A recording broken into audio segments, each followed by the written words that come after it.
Hey Gemini, and welcome to your first half of December 2020 general tarot reading. This could apply to your sun, moon, rising, or Venus. If you'd like to have a personal reading with me, that information is provided below in the description box, and I'd be more than happy to help you.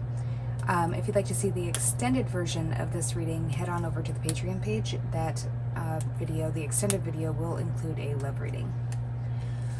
All right, so Gemini, what I'm seeing in the first half of December is that we got the Six of Cups here. And the Six of Cups is the second decan of Scorpio. Could be any water sign. Scorpio, Pisces, Cancer. But the dates specific to the second decan of Scorpio are November 2nd to November 11th. So in between those dates or on those dates might be significant to you, to a person you're dealing with, an event. Somebody is nostalgic. Somebody is missing a person, a place of comfort from the past. This is definitely a past type energy. Six would also relate to Virgo, the house of Virgo, which is basic daily routines, health, service to others. It could also be relating to a physician. Maybe you're a physician. Maybe somebody's seeing a physician. Which then also relates to the Death card. It comes back down to the Death card, which is Scorpio, of the 8th house, which relates to death, sex, rebirth, temptations, addictions. So it may be that somebody from the past, and this also comes back down to the Hermit, which is number 9, which could be legal, law, foreign travel, foreign land, foreign people, wisdom, higher knowledge. So it may be that somebody, whether it be you or somebody that you're dealing with in your current situation, is reflecting back on the past. Maybe wishing they could go back to the way things used to be before the conflict had happened, or competition. Maybe they wish they would have never have put you in a competition because they didn't have the self-control to not to give in to temptations. I do feel that somebody is working or using work as a distraction to avoid dealing with the emotional burden of like thinking of you or thinking of the past with you, past happy memories when you guys were happy. We have the Five of Wands next to the Six of Cups, which is the first decan of Leo, which is between July 23rd to August 2nd. Leo relates to the 5th house, which is Leo, children, creative ideas, energy, luxury, or leisure, I should say, and can be affairs. Which then, if you think of the Strength card, it comes back down to the number of 8, which strength meaning self-control, and then self-control over what?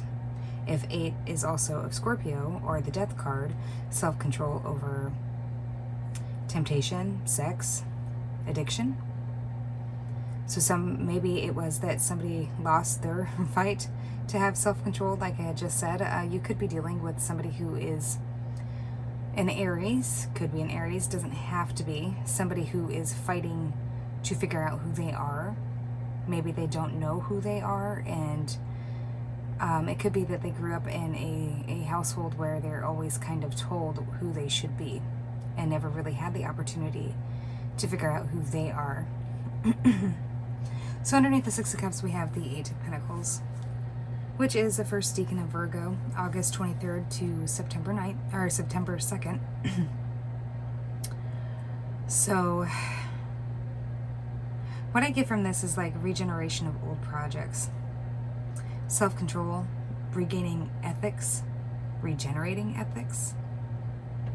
And then we have the Knight of Cups, which could be an unexpected emotional action from somebody who had obviously lost control in the past, and possibly put you in a situation of where you felt you had to compete for your position, whether that be in romance or work, professional, family, friends.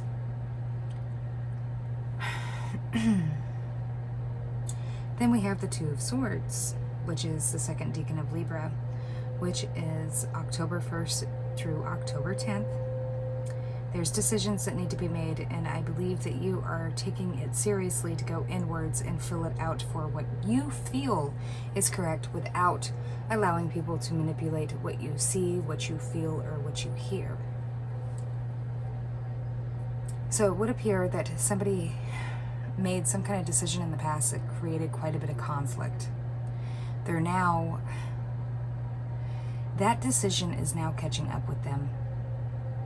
So yeah, life is catching up. Those bad decisions of screwing people over, not taking into consideration other people's feelings, being impulsive and doing dumb shit is catching up with this person. And this person is racking their brain on a reunion. Can they possibly actually legitly and genuinely come back from what they had done to you in the past? Can they gain control over their current temptation, their current addiction? Maybe they're addicted to a person. Maybe it's drugs, food, attention, rock and roll, whatever. But they know that they need to make an apology, and they act cold or as if they're in control of themselves, but on the inside they are very much in conflict. You know something though, whether it is that you're getting advice from somebody who's wise, or if you're listening to yourself or observing cyclical patterns of behavior, watching, absorbing, and putting two and two together, that this has been maybe a cycle that happens every 6 months, every 2 years, every 4 years. This person may go through some kind of life crisis where they just throw everything down the drain, including you.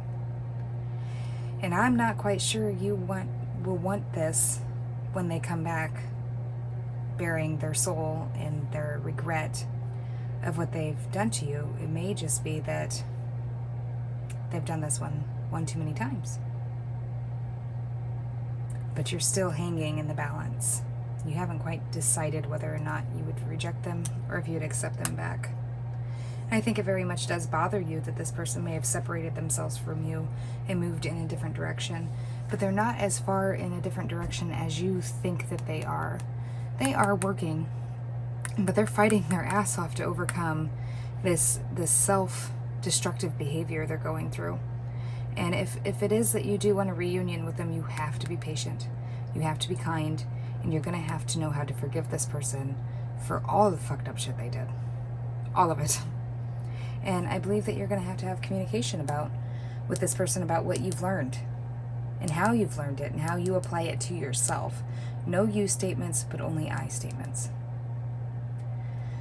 All right, Gemini, that's what I have for now. I'm going to go ahead and move over to Patreon, and I will clarify this spread a little bit further, dig a little deeper into it, possibly get an outcome for it, and pull a love spread. If this seems to resonate with you and you'd like to join me over on Patreon, I'd love to see you there. If this is where we part ways, I wish you the best, and I will see you soon.